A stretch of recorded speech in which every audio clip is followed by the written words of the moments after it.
Welcome. Today we are exploring the fundamental connection between trigonometry and electrical engineering.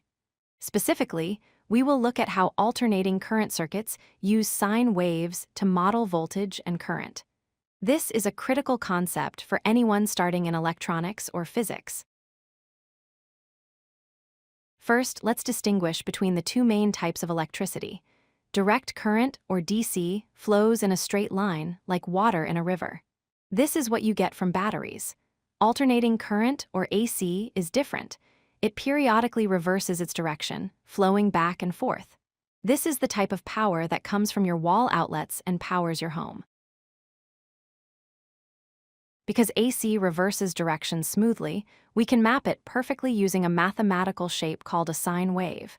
There are three key terms you need to know. Amplitude is the peak value, the highest point the wave reaches.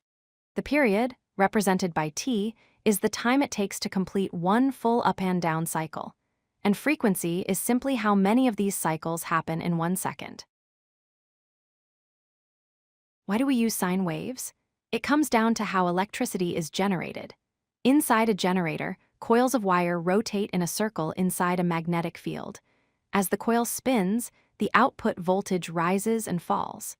If you track the vertical position of a point on a rotating circle over time, you draw a sine wave.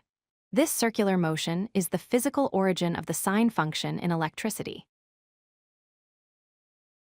Mathematicians and engineers describe this behavior with a specific equation. The voltage at any time, t, is equal to the peak voltage multiplied by the sine of omega times t here. V sub p is the amplitude, and omega is the angular frequency. This equation allows us to predict exactly what the voltage will be at any precise millisecond. Let's look closer at that symbol, omega. While we usually measure frequency in hertz, in mathematical formulas, it is easier to use angular frequency, measured in radians per second. Since one full rotation of a circle is 2 pi radians, the angular frequency is simply 2 pi times the standard frequency f. It represents the speed of rotation. In a perfect world, voltage and current would rise and fall together.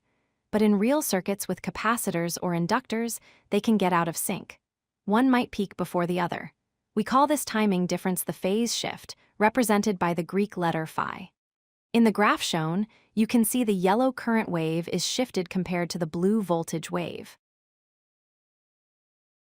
So why is this math important? First, it models the physical reality of generators. Second, sine waves are incredibly easy to use in calculus because their rate of change is just another wave. And finally, understanding these concepts is crucial for making our power grids efficient and for processing signals in everything from your radio to your Wi-Fi.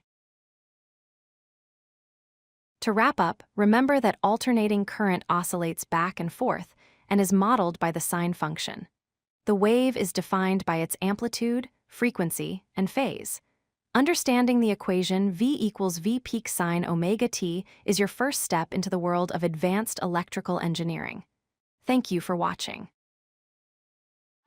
If you like this video, hit that like button and don't forget to subscribe. Visit codelucky.com for more such useful content.